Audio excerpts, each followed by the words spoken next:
আর এই মুহূর্তে যে খবরের দিকে নজর রাখবো, বাংলাদেশের রাজনৈতিক অস্থিরতা এখনো পর্যন্ত অব্যাহত রয়েছে। শনিবার থেকে শুরু হওয়া রাজনৈতিক তৎপরতা চলছে সোমবারেও।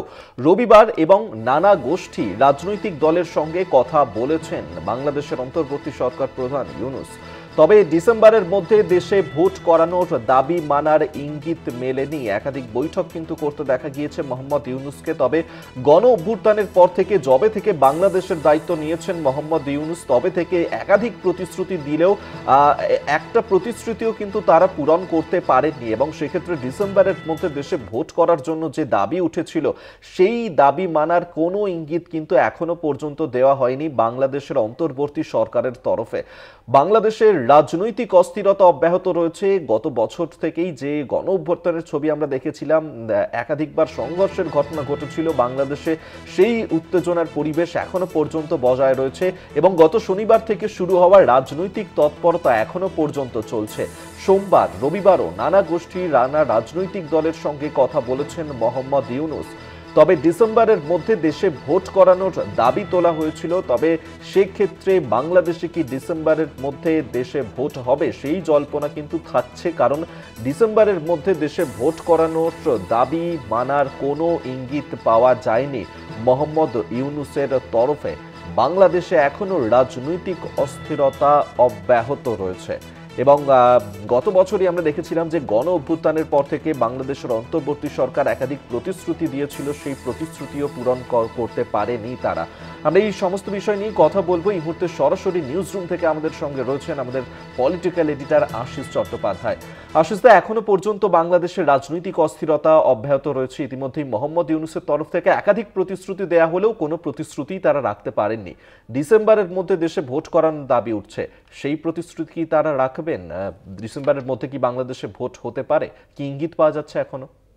দেখো, এখানে যেটা একটা নতুন কথা ঢোকানো হচ্ছে বাংলাদেশের রাজনীতিতে, সেটা হচ্ছে আওয়ামী লীগকে নিষিদ্ধ করার পরে একটা যুদ্ধকালীন পরিস্থিতি তৈরি হয়েছে। কে যুদ্ধকালীন পরিস্থিতি তৈরি করলো, কিভাবে যুদ্ধকালীন পরিস্থিতি তৈরি হলো, তার কোনো ব্যাখ্যা না দিয়ে এই ছাত্র সমন্বয়করা এবং প্রধান উপদেষ্টা মোহাম্মদ ইউনূস নিজে এইরকম একটি বাতাবরণ তৈরি করছেন যেন একটা যুদ্ধকালীন পরিস্থিতি তাদের উপরে চাপিয়ে দেওয়া হচ্ছে। আসলে ব্যাপারটা হচ্ছে কত তাড়াতাড়ি নির্বাচন করে নির্বাচিত সরকারকে ক্ষমতা অর্পণ করবেন ইউনূস, আসল প্রশ্নটা সেইটা। কিন্তু সেটার থেকে দৃষ্টিটা ঘুরিয়ে দেবার জন্য আওয়ামী লীগকে নিষিদ্ধ করার পরেই যুদ্ধকালীন পরিস্থিতি সৃষ্টি হয়েছে, নানা উপদ্রব দেখা দিয়েছে বাংলাদেশের পরিস্থিতিতে, এই রকম একটা কথা ছড়িয়ে দেওয়া হচ্ছে। এর মধ্যে শনিবার আমরা দেখেছিলাম যে উপদেষ্টা মণ্ডলীর বৈঠক হয়েছিল, খুবই গুরুত্বপূর্ণ বৈঠক হয়েছিল। বৈঠক থেকে বেরিয়ে দুপুরবেলা একাধিক উপদেষ্টা একাধিক ধরনের কথা বলেছিলেন।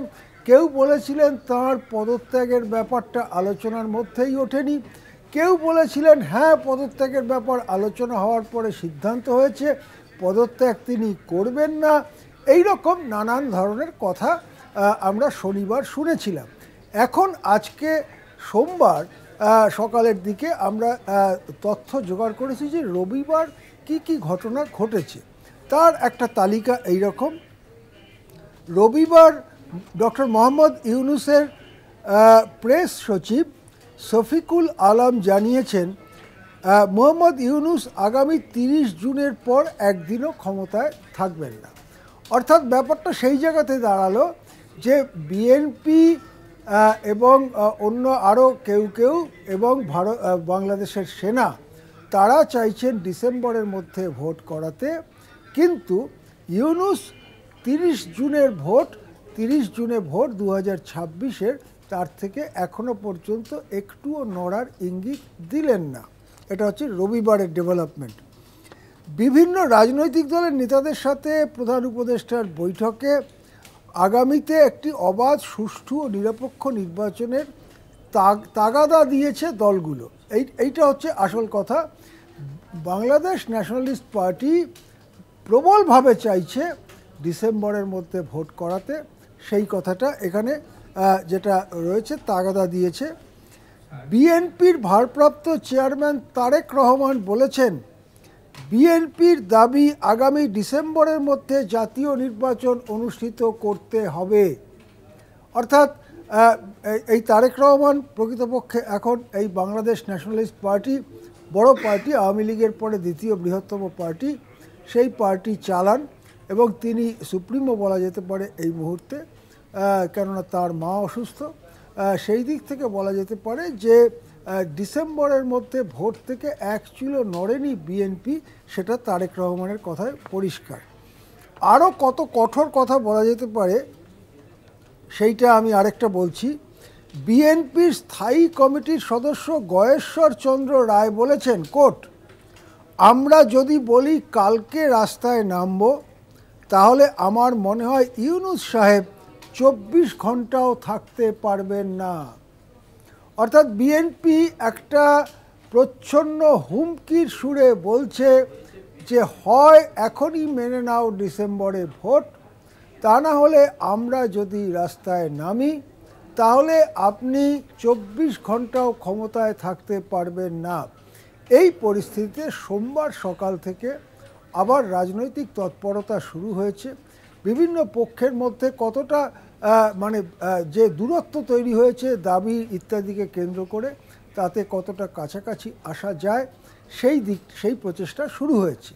আরেকটি ঘটনা এর মধ্যে লক্ষ্য করা যাচ্ছে যে এই যে বাংলাদেশের সামগ্রিক পরিস্থিতিটা ভোট না করানোর জন্য তৈরি হচ্ছে বা আওয়ামী লীগকে নিষিদ্ধ করে গণতন্ত্রকে গলা টিপে মারার চেষ্টার জন্য তৈরি হচ্ছে, তার থেকে দৃষ্টি ঘোরাতে ভারত বিরোধিতার একটা সুর আরও চড়া হচ্ছে।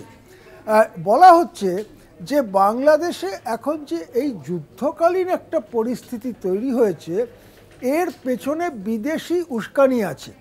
এই বিদেশি উস্কানিটা কারা দিচ্ছে? কোন বিদেশ?